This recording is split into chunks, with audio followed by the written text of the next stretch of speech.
राजाधिराज सद्गुरुनाथ सिद्धरामेश्वराय नमः। राजाधिराज सद्गुरुनाथ श्री भाऊराजाय नमः।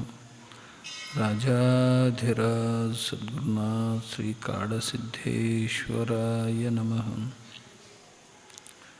ईश्वरो गुरुरात्मेति मूर्तिभेदविभागिने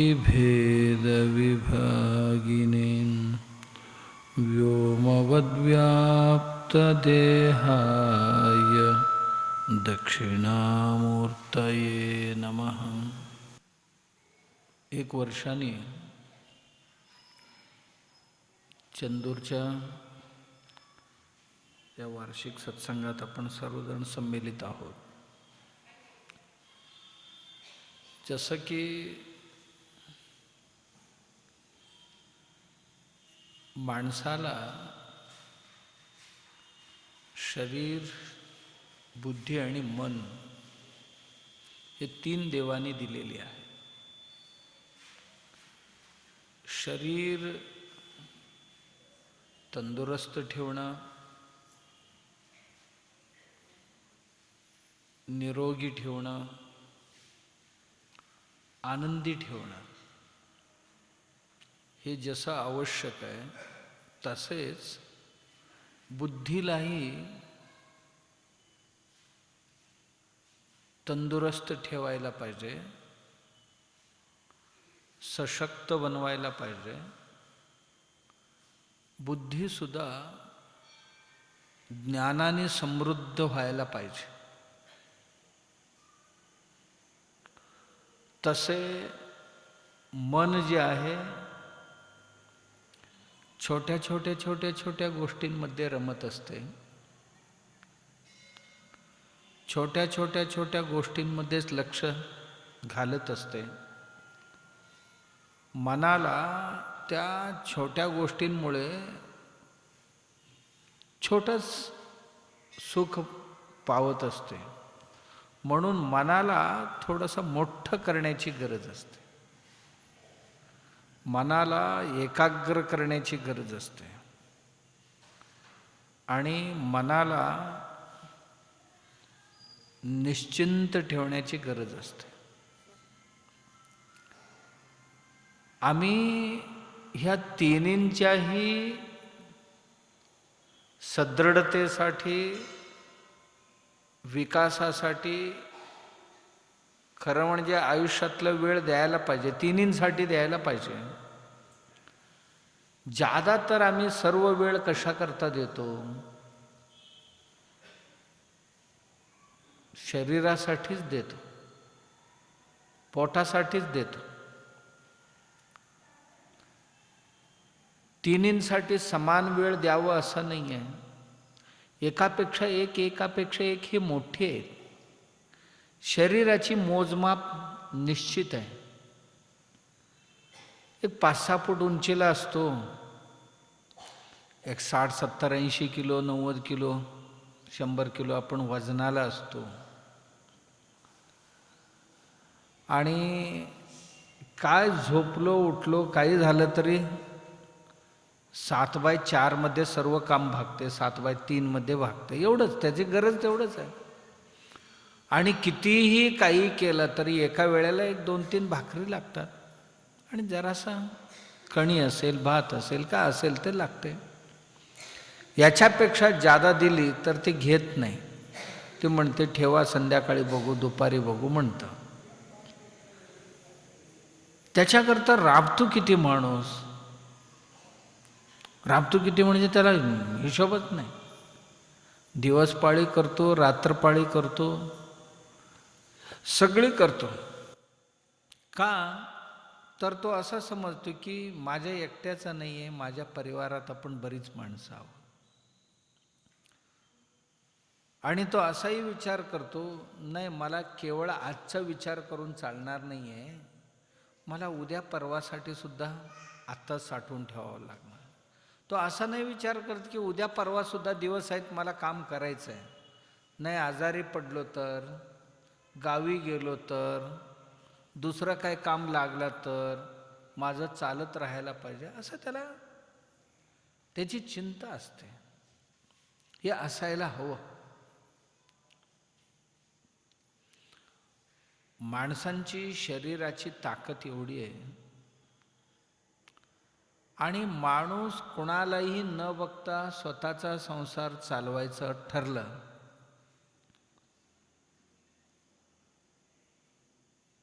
ह्यांच्यासारखं व्हायचं आहे, त्यांच्यासारखं पाहिजे, त्यांच्यासारखं पाहिजे, असं कोणाशीही तुलना न करता स्वतःची स्वतः आनंदाने राहायचं ठरवलं. आत्ता आम्ही जे खर्च करतो ना पोटाला, त्याच्यातल्या फार कमी खर्चात भागू शकतं शरीर.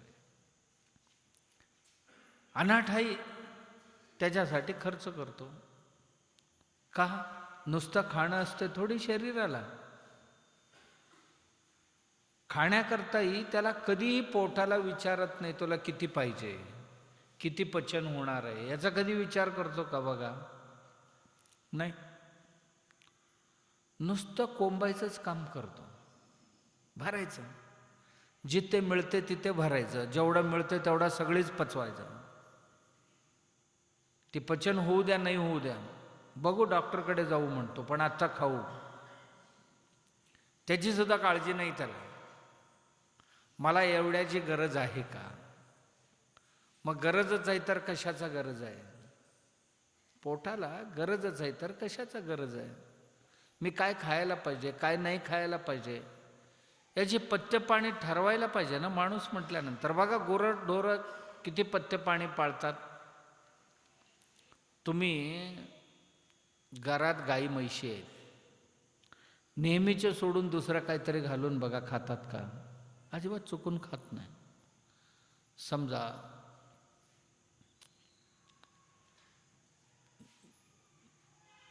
चारा जे घालतो त्याच्याऐवजी हिरवच दिसते म्हणून काँग्रेसची हे उपडला किंवा टाकाळा उपडला आणि नेऊन त्याच्यासमोर टाकला, खाईल का? नाही खात ना. मग बाबळी उपडलं, बाबळे कापला आणि कापून नेऊन त्याची पालं झाडलं त्याच्यासमोर, खाईल का? ती म्हणते ही खाद्य आमची नाही आहे, ती म्हणते आमची खाद्य नाही आहे. किंवा बेशरम असते, ही तळ्यात वगैरे उगवलेले असते बघा, काय म्हणतात तुमच्याकडे? गारवेल. हिरवच आहे ना ते, पण खातील का गुरं? बघा, त्याला बेशरम म्हणतात, गारवेल म्हणतात. ते गारवेल खाईल का बघा जनावरं? किती भूक लागले तर खाईल का? खात नाही. ते म्हणतात मी उपाशी मरू पण असलं काय खाणार नाही. आमच्यासाठी जे निर्माण झालेले नाही आहे ती काय आम्ही खाणार नाही. त्याच्याबद्दल त्यांच्या मनात भ्रमच नाही आहे. मरतील पण नको, खाणार नाही. समजा घरात काय नाही मिळाले, 1-2 किलोचा तंबाखूचं पानं आणून टाकले, खाईल का? नाही खाणार. पाण्याऐवजी तुम्ही दुसरा काहीतरी नेऊन ठेवला तर पिईल का? पाण्याऐवजी दुसरं काहीतरी नेऊन ठेवला तर पिईल का? नाही पिणार. वास घेईल, म्हणेल ही नाही आपल्या पिण्याची वस्तू. तुमच्या गावात दारू मुबलक मिळते, एक बकेट नेऊन ठेवलात म्हैशीसमोर, पिईल का बघा? जिला मंदबुद्धीची प्राणी म्हणतो तिला सुद्धा आपलं खाण्याचा पिण्याचा वस्तू काय हे कळतं. आम्हाला का कळू नये बाबा? कळायला पाहिजे की नाही? जे आमच्या प्रकृतीला हितकारक आहे, पाचक आहे, त्याच वस्तू मी खायला पाहिजे असं आम्हाला कळायला पाहिजे की नाही? नाही, कळत नाही याला. तंबाखू पण खाते, दुसरं पण खाते, तिसरं पण खाते आणि पैसे खर्च करून खातोय, फुकटचा पण नाही आहे. याच्यातनं काय सिद्ध होते? काय आमच्याकडे ज्ञान आहे म्हणायचं? जनावरांकडे जगण्याकरता जे काय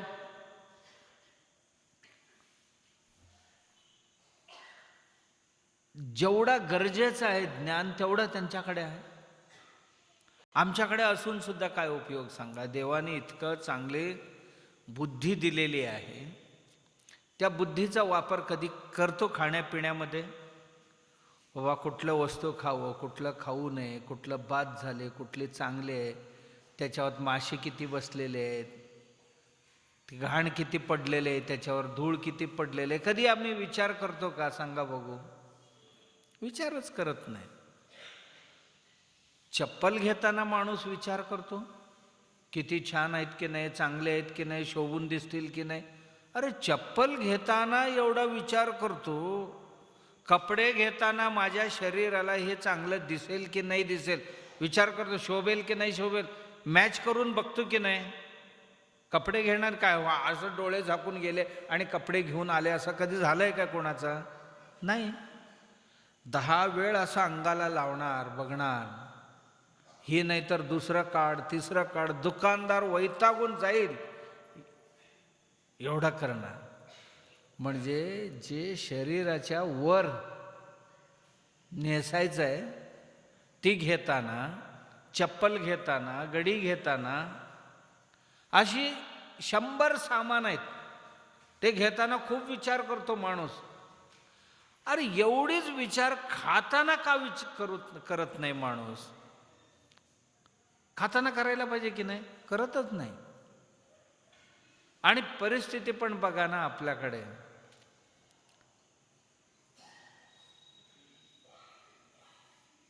जी कपडे, जी चप्पल आहेत शोरूममध्ये आहेत की नाही?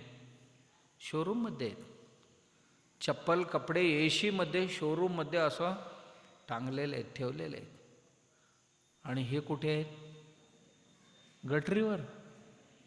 भाज्या कुठे आहेत? कुठे बसून विकतो आम्ही? असा कधी विचार करतो का की हे पोटात आत घालायचंय इथे आणि जे वर घालायचंय ते तिथे? शरीराच्या वर घालायचंय ते शोरूम मध्ये आहे, जे पोटात घालायचे ते गटरीवर आहे. का? मी गटरीवरचं घेणार नाही म्हटलं तर तो माणूस दुसऱ्या दिवशी, म्हणजे आमचीच पावंडे आम्हीच ठेवतो ना, तोही सुधारणा करेल की नाही करेल? हे अशी वस्तू नाही घेणार बाबा मी, असं तुम्ही एक दिवस म्हटला दुसऱ्या दिवशी व्यवस्था बदलते की नाही बघा. आम्ही असं रस्त्यावरची आणि असं गटरीवर ठेवलेली घेणार नाही. गटरीवरचं तरी बघताय. आम्ही खाण्यामध्ये किती हलगर्जीपणा करतो, काय सांगावं तुम्हाला. मी गाव सांगत नाही, आमच्या शेजारी एक गाव आहे, तिथे पत्रावळ्या बनतात, अजूनही बनवतात. डोंगर आहे बाजूला, फळसाची पानं मिळतात, पत्रावळ्या बनवतात. त्या पत्रावळ्या बनवून वाळायला कुठे घालतात म्हणता? गावची हागणदारी आहे ना, त्या हागणदारीवर सगळी वाळत घातलेली असतात. आणि आम्ही त्या वाळलेल्या आणून आपल्या कार्यक्रमात, अरे काय आपण, ना बनवणाऱ्याला आमच्या शरीराची किंमत, न खाणाऱ्याला आमच्या शरीराची किंमत. एक एक रोग झाला तर त्याला बाहेर काढायला लाख लाख रुपये जातात. का? रोग का असं येऊन टपकतात थोडी आपल्या डोक्यावरनं, नाही आहे, खाण्यापिण्यातनंच जायला पाहिजे ना. याचा विचार कधी केला का आपण? नाही केला, कधीही नाही केला. शरीराचा विचार केला पाहिजे. शरीर किमतीचं आहे. शरीर ही एक ऑटोमॅटिक मशीन आहे. देवाने मोफत दिले, मोफत दिले म्हणून असं त्याची अवहेलना करू नये. आणि 100 वर्ष ह्याला साथ द्यावं म्हणून ह्या जीवाला दिलेली एक बहाल केलेली एक यंत्र आहे, एक गाडी आहे.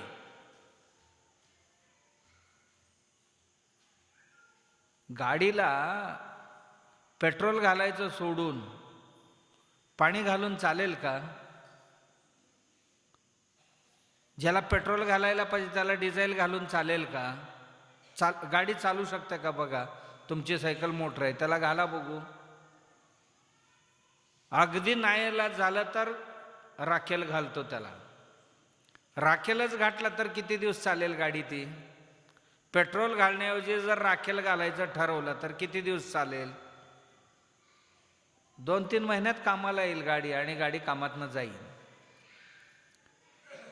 जर एका गाडीला पेट्रोलऐवजी राखेल घातले तर ते 15 वर्ष टिकणारी गाडी 15 महिन्यात खराब होत असेल, तर आमच्या ह्या गाडीला जे घालायला पाहिजे ते सोडून दुसरंच घातलं तर कसं टिकायचं सांगा भाऊ? काय विचार करतो आम्ही? काय घालायला पाहिजे कधीच विचार करत नाही. काय खायला पाहिजे काय नाही खायला पाहिजे विचार करतो नाही. आणलेले वस्तू कशी आहेत काय आम्हाला माहिती आहे, आम्ही विचारच करत नाही. आता बघा, प्रत्येक पदार्थ, भाजी बनवलं तर तेल पाहिजे, आमटी बनवलं तर तेल पाहिजे, पुन्हा रवा भाजायचा झाले तर तेल पाहिजे, पोळी बनवायचं असेल तर तेल पाहिजे, चपातीला तेल पाहिजे, सगळ्याच तेल पाहिजे. का कधी आम्ही विचार केला आम्ही खातो ते तेल आहे का? नाही. नाही, बरीच लोक तुम्ही म्हणाल नाही आम्ही शेंगतेल खातो, आम्ही सरकी तेल खातो, असं म्हणाल की नाही? नाही, आम्ही करडई तेल खातो असं म्हणतो आम्ही. नाही, आम्ही खातो ते कुठलंही तेल नाही आहे, ते सगळे पेट्रोल आहे. सगळ्या पेट्रोल, डिझेल, ग्रीस, डांबर काढून घेतल्यानंतर सुद्धा त्यात घाण शिल्लक राहते पातळ. जी कच्चा तेल काढतात ना, सगळे पाहिजे ते काढून घेतल्यानंतर सुद्धा पाण्यासारखा पदार्थ शिल्लक राहतं अजूनही. त्याला तापवतात 1000-1500 डिग्री टेम्परेचरला, तापून त्याच्यामध्ये थोडासा कलर तेलाचा, गोड तेलाचा कलर आणि वास थोडासा आणि थोडंसं सूक्ष्म अन्नद्रव्य सिंथेटिक त्यात घालतात, घालून त्याला तेल म्हणून विकतात. बघा, तेल असते, शेंगतेल जर बनवायचं म्हटलं तर 3 किलो शेंगदाण्यापासून 1 किलो शेंगतेल बनतं.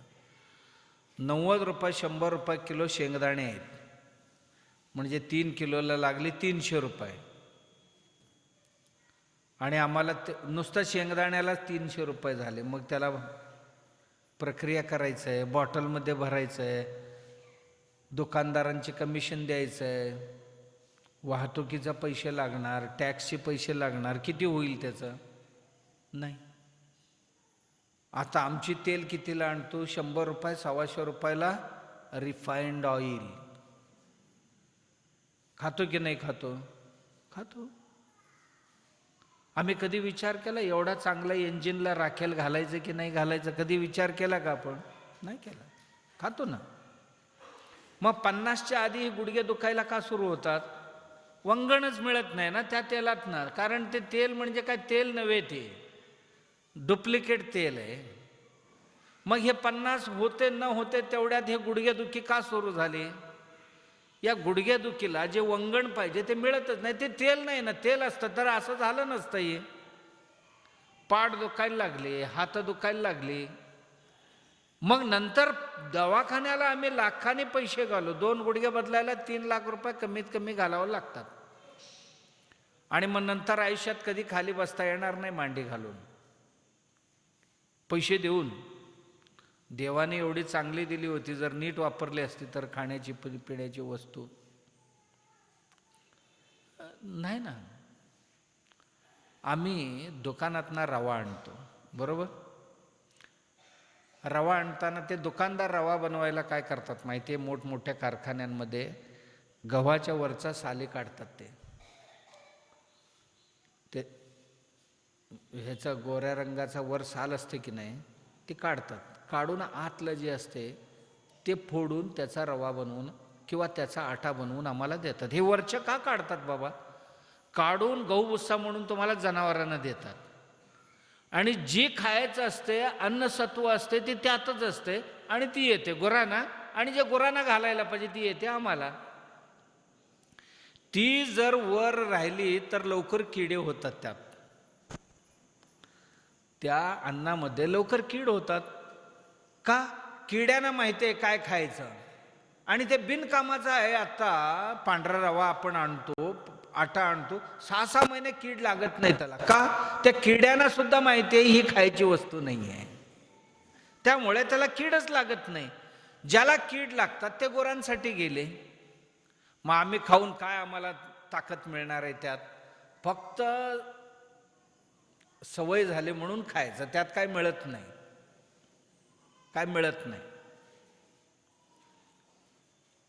मिरची पावडर आणले, काय घातलेले त्यात? लाल माती घातली. चहा पावडर आणले, काय घातले माहिती आहे चहा पावडरमध्ये? घोड्याची गाढवाची लेंडी पावडर करून कलर करून त्यात मिसळतात. आता काय सांगावं तुम्हाला? मग आम्ही का करावं त्याचा कधी विचार करतो आम्ही? लाकडाची बुस्सा घालतात, लाकडी बुस्सा असते ना, कलर करून ती घालतात. आम्ही कधी असं चाळताना बघतोय, चहा गाळताना कधी बघतोय का हे कशाचा पावडर आहे वर? हे चहा पावडर आहे टाकून द्या. ओरिजिनल चहा पावडर किती असते? एवढी एवढीशी असते, बाकी सगळी एवढं मोठं करावं लागतं त्याला विकण्याकरता. आणून खातो, आता काय करणार? आता बेसन पीठ म्हणून आणतो, तयार पीठ आणतो, बरोबर? डाळ आणून भरडून घेतो का कधी? नाही, पीठच आणतो. काय असते बेसन पिठामध्ये? 1 भाग डाळ असते आणि 2 भाग मका असते. त्यात दिसायला कलर एकसारखं दिसतं. तुम्ही कुठल्याही कारखान्यात जावा, बेसन पीठ जिथे बनते तिथे जावा. कारण तुम्ही म्हणणार स्वामी तुम्हाला कसं कळ? उद्घाटनला मीच जातो ना, या सगळ्या कारखान्यांच्या उद्घाटनला मी असतो ना. ते सांगतात स्वामीजी आता ही एवढ्या दरात परवडत नाही, त्यामुळे मका घालावं लागतं. या तेल कारखाना जे आहेत उद्घाटनला मी जातो. एक मोठं तेल, त्या पेट्रोलचं जे काही असते सालवंट म्हणतात त्याला, त्याचा एक टाकी असते, बाकी सगळी वासवीस देणारी यांची टाकी असते. आम्हाला 50 किलो पाहिजे म्हटले की कम्प्युटरवर 50 किलो सेट केले की 50 किलो शेंग तेल. खोबरेल तेल पाहिजे म्हणून तुम्ही बटन मारले की खोबरेल तेल त्यातनंच येणार. तिथे काय खोबरेल तेल आणून ठेवले थोडी नाही आहे. आता डोक्याला लावताय तुम्ही कुठल्या तरी ह्याचं तेल म्हणतात, ते खोबरेल तेल म्हणतात. खोबऱ्याची वाटी बिटी चित्र दाखवतात त्याच्या, ते काय खोबऱ्याची तेल आहे थोडी? ते अजिबात खोबरेल तेल त्यात नाही आहे. हे दुसरं सगळे भानगडीतलेच आहे सगळे. आणि ते लावल्यावर डोकं कसं राहील सांगा बघू? कसं राहील? राहणार नाही ना. एवढं चांगलं शरीर, त्याचा कधी विचार केला का? जी खायला पाहिजे ते लावते वर, आणि जी लावायला पाहिजे ते खातंय. माणूस असा करतो. भारतातले सगळ्यात जास्त मिरची कशात जातात माहिती आहे? खाण्यात नाही जात. मिरची ऐवजी लाल माती घालून विकतात. आणि मिरची आहे ना, लिपस्टिक बनवायला वापरतात. कलर पाहिजे ना, मिरचीसारखा कलर दुसरा कशात येत नाही. चांगली मिरची 1 नंबरची जी आहे ना, जी लाल बुंद कलरची आहे ना, ती सगळी पावडर करून त्यातनं कलर एक्स्ट्रॅक्ट काढून त्याचा लिपस्टिक बनवलं जातं. आणि हे नुसतं वर लावून फिरतो. ते काय पोट भरणार आहे? जी खायला पाहिजे होतं ती लावायला, कारण त्याच्यात केमिकल्स घातले. आता खाता पण येत नाही. सगळ्यात जास्त मिरची, चांगली मिरची लिपस्टिकला जाते, आणि जी कचऱ्यात टाकायला पाहिजे ती तिखट होऊन येते. कसं होणार आमचं शरीर? कसं आमचं चांगलं होणार? आता खातो की नाही आपण? डाळी दुकानातनं डाळ आणतो, तांदूळ आणतो, सगळे पॉलिश केलेले आहेत. पॉलिश केल्यानंतर जे खाण्यालायक असते ते पॉलिश करण्यापूर्वीच असते. आणि पॉलिश केले की पांढरं दिसते, त्यात काही नसते, खाण्याकरता काही नसते, त्यात कुठलाही सत्व शिल्लक नसतो. तांदूळ लाल असायला पाहिजे, शिजायला थोडासा वेळ घेतला तरी हरकत नाही, पण जे जीवनसत्व आहे सगळे त्यातच आहे. असं कधी खाल्लंय आपण? नाही नाही नाही नाही, ते तांदूळ नकोच म्हणतो आम्ही. ते बिलबिलीत होते, नको म्हणतोय. तुम्हाला सुटसुटीत पाहिजे. सुटसुटीत पाहिजे म्हणजे 3 वेळ पॉलिश करा, आणि गुरांना सुद्धा घालू नये, ते आम्ही खाणार. आता काय सांगायचं? एवढ्या किमतीचं शरीर त्यालाही गाठलं. घालतो की नाही घालतो? घालतो आपण. आता काय करणार? सांगणार कोण ह्याला? या शरीरात काय जाते तुम्हाला माहिती आहे का? माहीतच नाही. आता गुळ खातो की नाही आपण सगळे? गुऱ्हाळघरावर कधी गेलाय? आपल्या कोल्हापूर जिल्ह्यातच एवढी गुऱ्हाळघर आहेत. गुऱ्हाळघरावर गेला तर गुळ नाही, ऊसाचा रसापासून बनत नाही, कच्चा शुगर जे आहे, कच्चा साखरेपासून गुळ बनवायला लागलेत लोक. 50 मिनिटात गुळ तयार होते. ज्याला 3 तास लागत होते रस तापून त्याचा गुळ बनवायला, आता साखरेचे पोती नेऊन ओततात त्यात. काय रा शुगरमध्ये सल्फेट म्हणजे गंधक. ते गंधक खाल्ला तर शरीराचा काय, गंधक नुसतं अंगाला लागले तर चमडी निघते. गंधक जर हाताने धरला, हात लवकर नाही धुतला तर चमडी निघायला सुरू होते, चमडी सोलून काढते ते. आणि ते पोटात गेले तर काय होणार नाही सांगा बघू मला? सल्फर म्हणजे गंधक. खातो, विदेशात खात नाही. साखरेत सगळ्यात जास्त प्रमाण गंधकाचं आहे. पांढरं करायचं आहे ना त्याला, पांढरं करायचं आहे. आणि काय करतात? जनावरांच्या हाडाची भुकटीने पॉलिश करतात त्याची. कशाने? हाडांच्या भुकटीने त्याचा पॉलिश करतात, चकचकीत साखर दिसायला पाहिजे. खातो की नाही खातो आपण? आम्ही म्हणतो शाकाहारी आहे. काय अर्थ आहे का त्याला? जी साखर खाल्ल्याने, आता आमच्याकडे जी साखर येते ही साखर खाऊनच आजार झाले आम्हाला. आजार झाले यातनच झाले. गुळ, गुळात मी सांगितलं ना साखर घालतात एक, आणि ते नंतर वितळायला लागले म्हणून त्यात सिमेंट घालतात. गुळात सिमेंट घालताना मी बघितले माझ्या डोळ्यांनी. वजन वाढावं म्हणून पाठी पाठी भरून माती घालतात त्यात गुळात. आणि आम्ही आणून खातो की नाही खातो?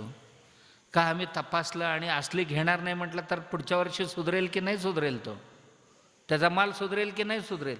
मिळेल ते आणायचं आणि खायचं.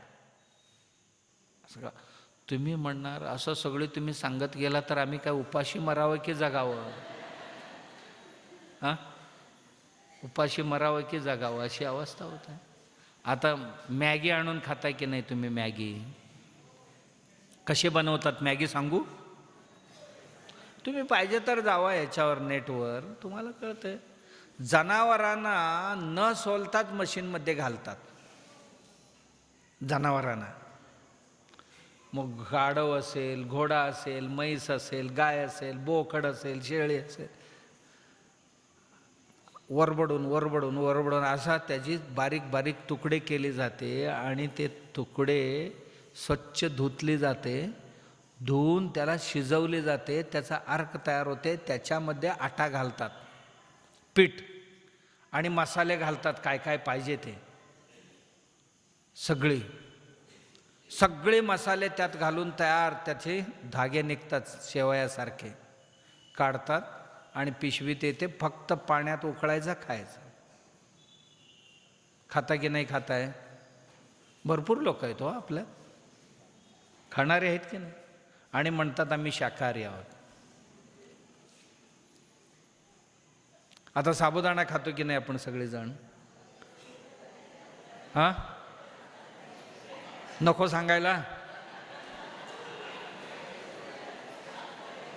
हां, उद्या एकादशी आहे, गड्डे निघतात त्याची एवढी एवढी लांबडे. त्या गड्ड्यांना सडवावं लागतं, सडवतात, त्याच्यात किडे होतात भरपूर. किड्यासकटच त्याला रगडलं जातं, आळ्या होतात, आळ्या सडवताना त्या किड्यासकटच त्याला रगडलं जातं. रगडून त्याचा जसं लाडू बिडू बनवताना हे तयार करता की नाही तुम्ही, तसं ते बनते. नंतर त्याच्या गोळ्या बनतात. हां, मग साबुदाण्यात त्याची जे काय बोनस आळ्या आलेल्या आहेत ना, ते सगळे शाकाहारी लोकच आम्ही खातो. किडे खातो, किडे.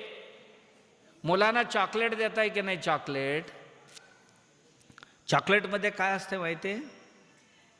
कोको नावाचा एक झाड आहे, त्या झाडाला बी येतात आणि ते बी भरडून त्याचा आटा तयार करायचा आणि त्याला शिजवावं लागतो आधी, म्हणजे त्याचाही आपल्या खवा असतो की नाही, खव्यासारखा बनवावं लागतो. आणि ते शिजवायला सुरू केले की त्याचा जो सुगंध सुटते, त्या गंधाला झुरळ जिकडी असतील जगभरातले झुरळ सगळी येऊन त्या कढईत उडी टाकतात. आणि सरकारने परमिशन किती दिली? एका चॉकलेटला 4 झुरळांची परमिशन दिली. आणि प्रत्यक्षात असतात किती? 10-11 झुरळ एका चॉकलेटमध्ये खपतात. ते बनवताना पडतंय आणि काय करणार काय त्यांना? आम्ही बघत नाही म्हणून ठीक आहे, हे सगळे आपण खाताना. आम्ही काय खातो आम्हाला माहीत नाही आहे, कारण हे तयार होऊन मस्तपैकी पॅकिंग होऊन येतं, तेवढंच दिसते आपल्याला. कुरकुरे आहेत, मुलांना देताय की नाही देता? त्या कुरकुऱ्यामध्ये काय आहे माहिती आहे तुम्हाला? कुरकुरे जे आहेत ते इतक्या टेम्परेचरला तापवले गेलेले, त्याला काडी लावून बघा जळते की नाही? जळते. म्हणजे ती प्लास्टिक बनलेले, जळल्यानंतर सुद्धा गोळा होते. ते गोळा जसा प्लास्टिक गोळा होतो ना, तसं गोळा झाले तर समजायचं हे प्लास्टिक बनलेले. मुलांना प्लास्टिक खायला घालतो आम्ही. काय एवढ्या स्वस्ताचं शरीर आहे का ही? आईस्क्रीम देताय की नाही पोरांना? तुम्ही म्हणणार आता स्वामी कष्ट कोणालाही सोडत नाहीत. आता आईस्क्रीम देताय की नाही? आईस्क्रीम कशाचा बनायला पाहिजे? दुधाचा बनायला पाहिजे ना? पाहिजे की नाही? तुम्ही पाहिजे तर आईस्क्रीमची मोठमोठाली फॅक्टरी जाऊन बघा. ज्या कंपनीचे आईस्क्रीम असतात ना, त्या कंपनीची फार मोठी काय प्रोडक्शन नसते, कुठेतरी एखादा फॅक्टरी असते. बाकीचे दुसऱ्यांना कॉन्ट्रॅक्ट देऊन त्यांच्याकडनं बनवून घेतात. सगळ्यांचा समज काय की दुधामध्ये साखर आणि इतर मसाला घालून आईस्क्रीम बनते, असं लोकांचा एक समज आहे. नाही, दुधाने घालून केलेलेच आईस्क्रीम परवडत नाही विक्रीला. मग काय करतात? जनावरांना कापल्यानंतर कसाई खाण्यात खाण्यालायक नसलेली जी काय पाय आहेत, आतड्या आहेत, चिंगा आहेत, डोकं आहे, असली जे आणि तुकडे तुकडे जे पडलेले आहेत, हे सगळे मिळून एका मोठ्या कायलीत शिजवलं जातं. आणि मग मोठी मोठी जी आहेत ते काढून टाकली जाते आणि त्याचा जो अर्क तयार होतो घट्ट करतात. त्याला केल्यानंतर त्याचा वापर कुठे कुठे करतात तुम्हाला सांगतो. त्याचा वापर कुठे कुठे करतात? मस्त अर्क बनते त्याला. त्याला ॲनिमल फॅट असं म्हणतात. मेणबत्ती तयार करायला त्याचाच वापर करतात. बरोबर? एक. दुसरं, ज्या गोळ्या घेताय की नाही कॅप्सूल्स, त्या कॅप्सूलवर कोटिंग असते त्याचाच असते. सगळ्या शाकाहाऱ्यांनी लक्षात ठेवावं, कॅप्सूलवरच्या कोटिंग त्याचाच असतो. 2. तिसरं, बाजारात जे काय वडा भजी तळून मिळते की नाही, हे तेलापेक्षा स्वस्त असते आणि खायला चवीला मस्त असते, म्हणून ही त्यात टाकली जाते तळताना. कुरकुरे वगैरे सगळे तळताना ह्याचा वापर केला जातो. बनाना चिप्स, बटाटा चिप्स वगैरे म्हणतो की नाही, ही. आणि नळी असतात बघा, नळी. त्या नळी कुठे बनतात माहिती आहे?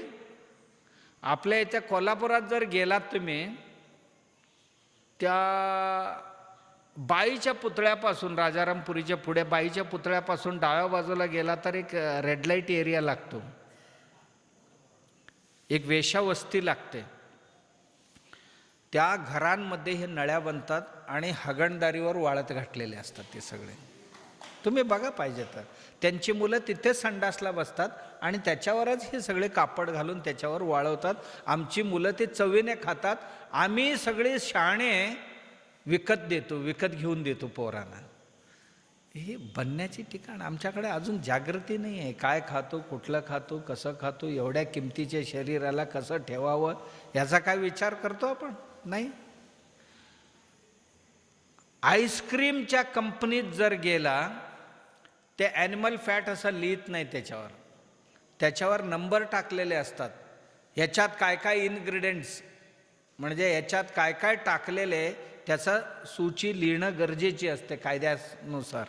मग ते लिहिताना 312, 314, 311, 212, 210 असं आकडे टाकतात. ही 210 म्हणजे तुम्हाला काय कळणार?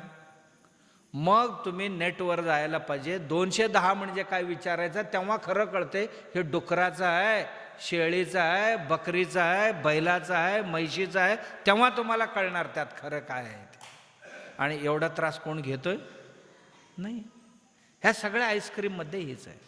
आणि कुठे वापरतात माहिती आहे? जनावरांची चरबी. अंगाला साबण लावताय ना तुम्ही, त्या साबण त्याच्याशिवाय बनतच नाही. मग अंग स्वच्छ व्हावं म्हणून अंघोळ करायचं असतो ना. मग काय लावतो? काय? मटण. मटण अंगाला घासायचं सकाळी उठल्या उठल्याबरोबर. एवढ्या किमतीचं शरीर, ह्याला काय लावावं? आणि कशात घालतात माहिती आहे? टूथपेस्टमध्ये घालतात. त्याला सरकायला पाहिजे ना ते. टूथपेस्टमध्ये घातले. टूथपेस्टमध्ये आणखीन काय असते माहिती आहे? शरीर किमतीचा आम्ही कसं दुर्लक्षित करतो हे सांगतो तुम्हाला.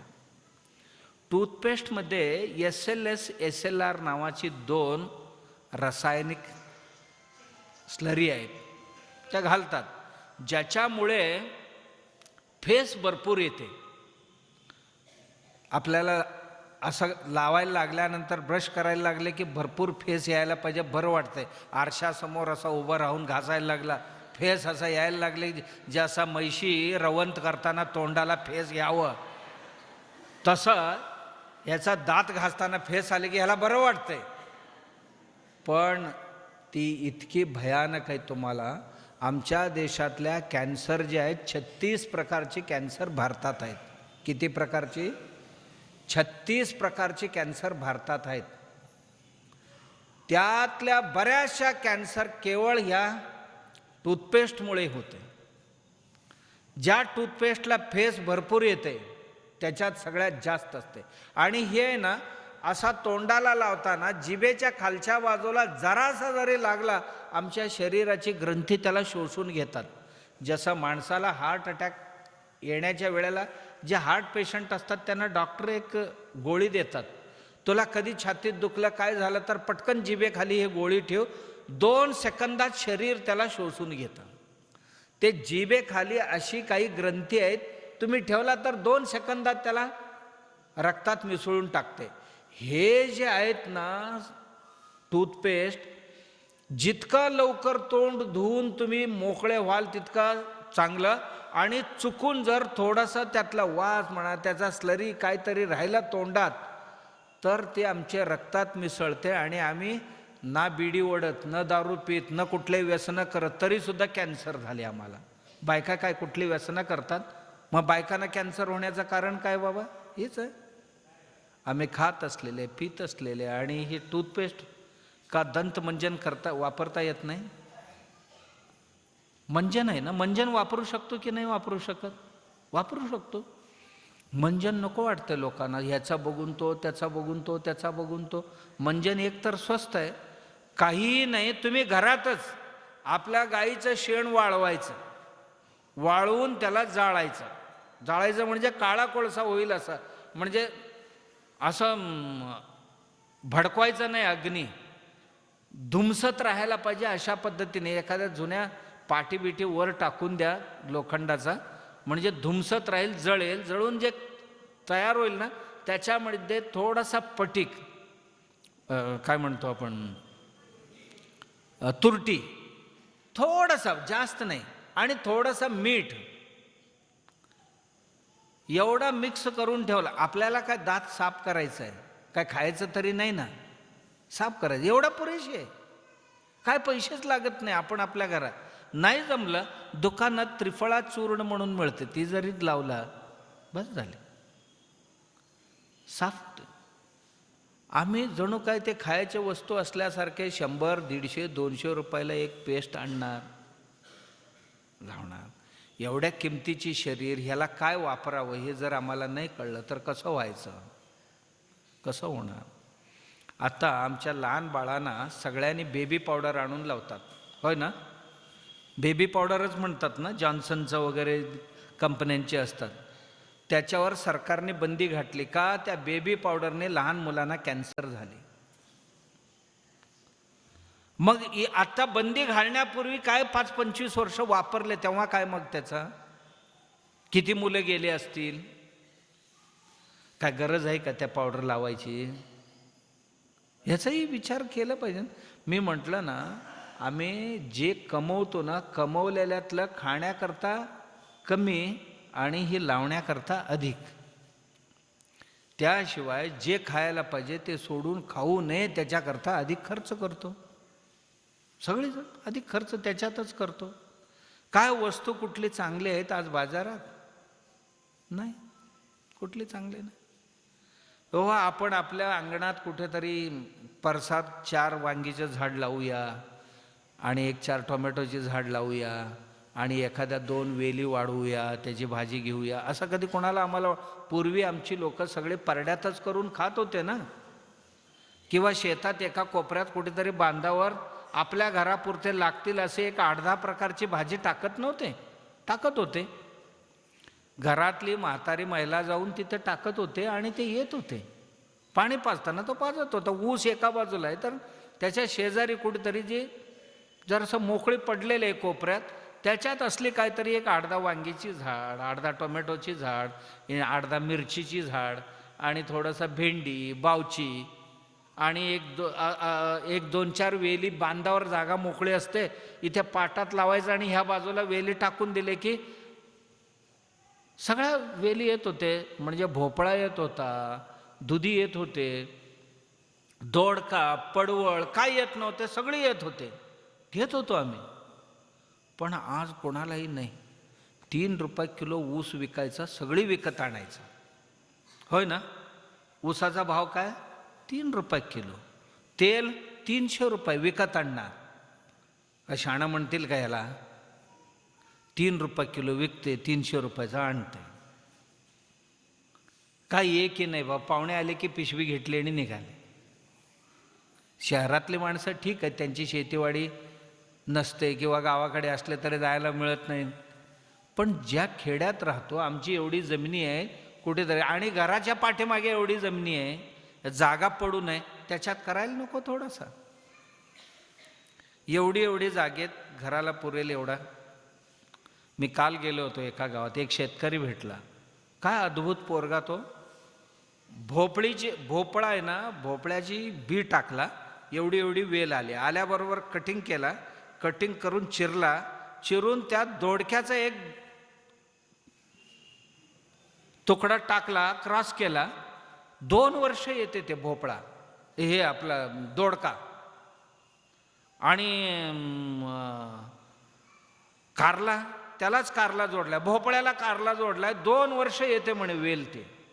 आता नाहीतर 3-4 महिन्यात आमच्या वेली संपतात, पण ती 2 वर्ष फळं देते एक वेली. माणसं शहाणपणाने करायचं म्हटलं तर सगळे करता येते बाबा, काय करता येत नाही असं नाही. मी हे सगळे कशासाठी सांगत होतो? ह्या शरीराच्या रखरखाव जे आहे, काय खावं काय खाऊ नये, कोणत्या पदार्थ मला आवडत नाही, शरीर नेहमी सूचना देत असते.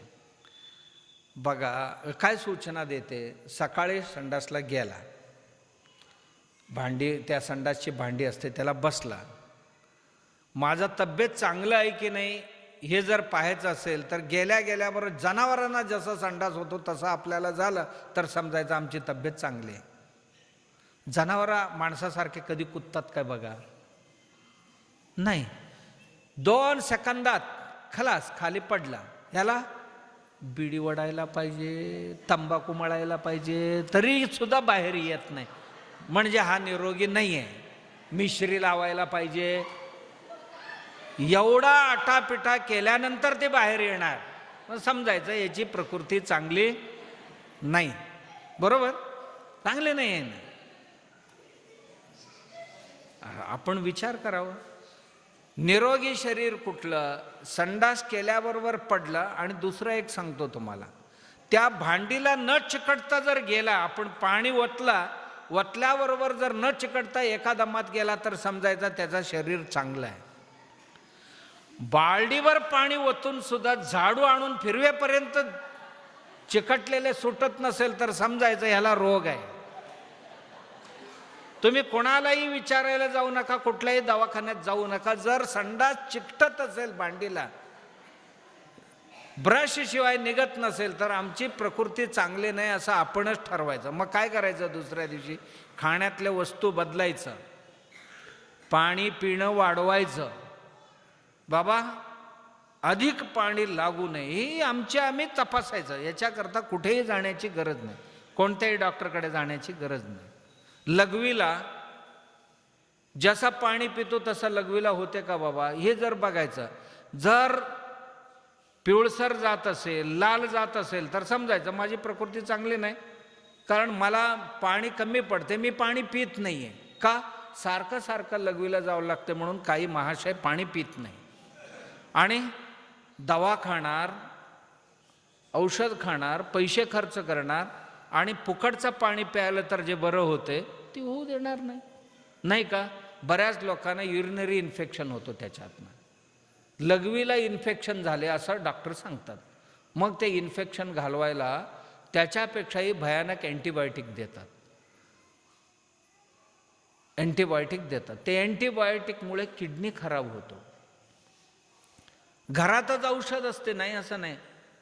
ज्याला लघवीचा त्रास आहे, लघवीचा त्रास, त्या माणसाने धणे फोडायचं आणि एवढी घ्यायचं, एक 2-4 लिटर पाण्यामध्ये घालून उकळायचं रात्री आणि ठेवून द्यायचं पाणी थंड करायला. सकाळी गाळून घ्यायचा आणि दिवसभर 2-3 दिवस पाणी प्या, तुमची युरिनरी इन्फेक्शन गायब होईल. कुठल्या औषधाने सुद्धा बरी होत नाही, पण ह्या धण्याच्या पाण्याने बरी होते. आम्ही कधी करायलाच मागत नाही ना. असे आमच्या घरातच 1000 उपचार आहेत आमच्याकडे. त्याच्यापेक्षा पाणी जर चांगले पाणी अधिक प्यायलं असतं तर झालं असतं.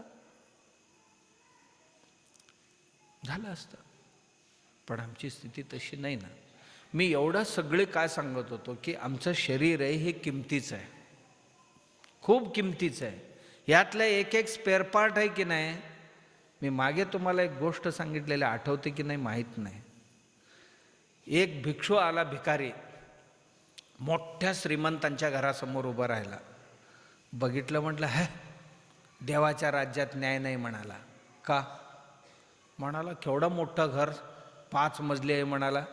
मालक खुर्ची टाकून गॉगल लावून बसलेला होता पडवीत.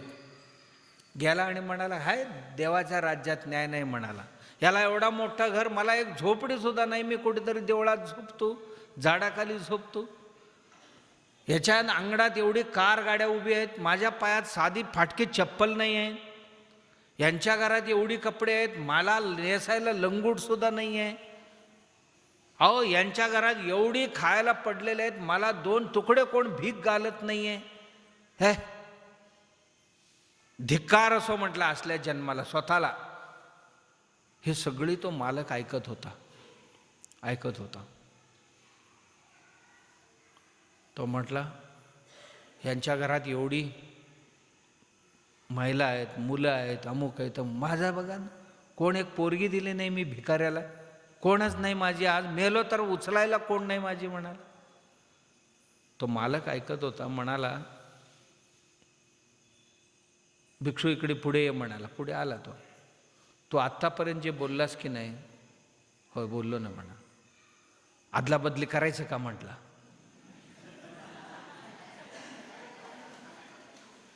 भिक्षू म्हटला आदला बदली म्हणजे काय नाही, माझा सगळे तुझ्या नावावर करतो आणि तुझ्याकडचं जे आहे ते मला द्यायचं. माझ्याकडे काय म्हणून देऊ, तुझ्याकडे जे आहे तीच मागणार म्हणाला, नाही ते मागणार नाही. हळूच गॉगल काढला.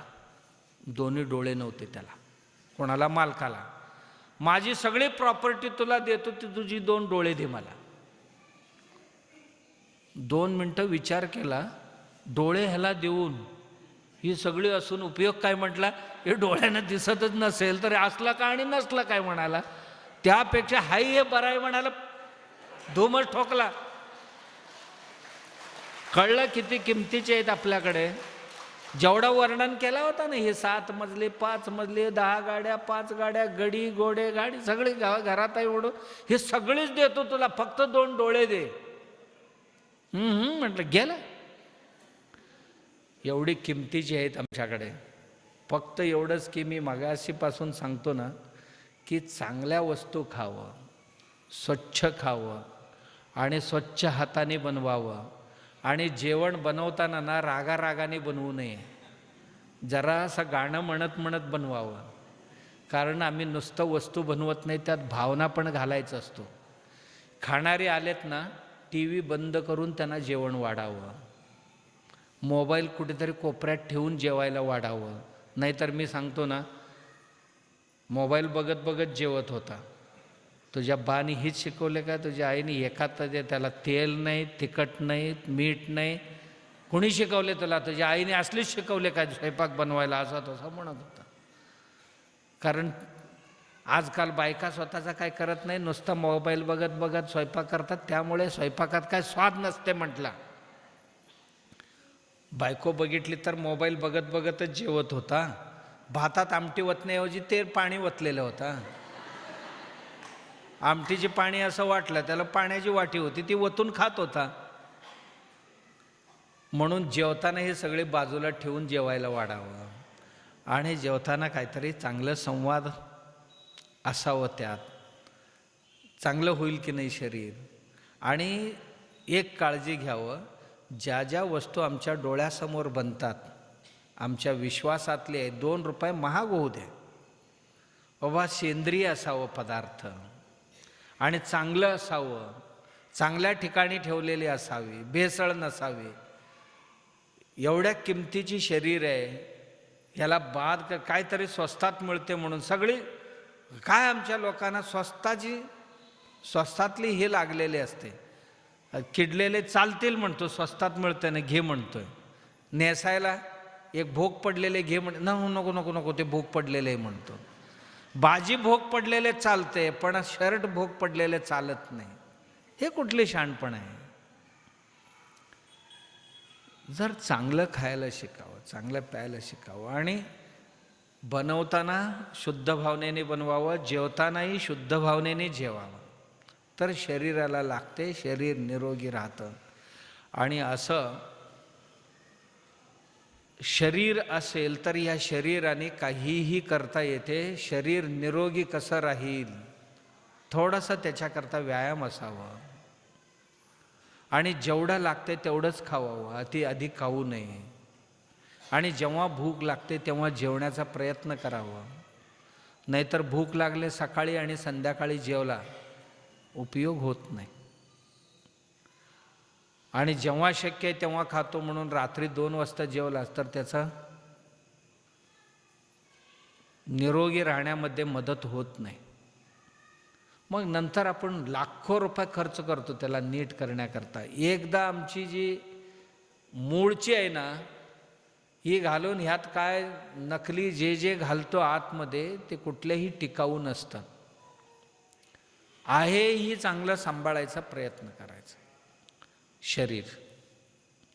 शरीर किमतीचे आहे. आणि एवढंच नाही, बसवेश्वरांनी म्हटलेले हे देवाला प्रसन्न करण्याकरता तुम्हाला दिलेले एक साधन आहे. प्रसाद काय म्हणजे प्रासादिक शरीर आहे. प्रसाद जसा जपून वापरतो ना, तसा या शरीराची वापर सुद्धा जपून करावा. वाटेल तसा याचा वापर करू नये. जसं पावित्र्यता, प्रसादाची पावित्र्यता ठेवतो, प्रसाद थोडं जरी दिलं तरी समाधान, तसं या शरीराला प्रसादासारखं जपून वापरावं, तर जीवन सार्थक होईल. असं सार्थक जीवन जगण्याची बुद्धी शक्ती सद्गुरू आणि भगवंता सर्वांना देव ही गुरुचरणी प्रार्थना. राजाधिराज सद्गुरुनाथ सिद्धरामेश्वराय. राजाधिराज सद्गुरुनाथ श्री भाऊराजा.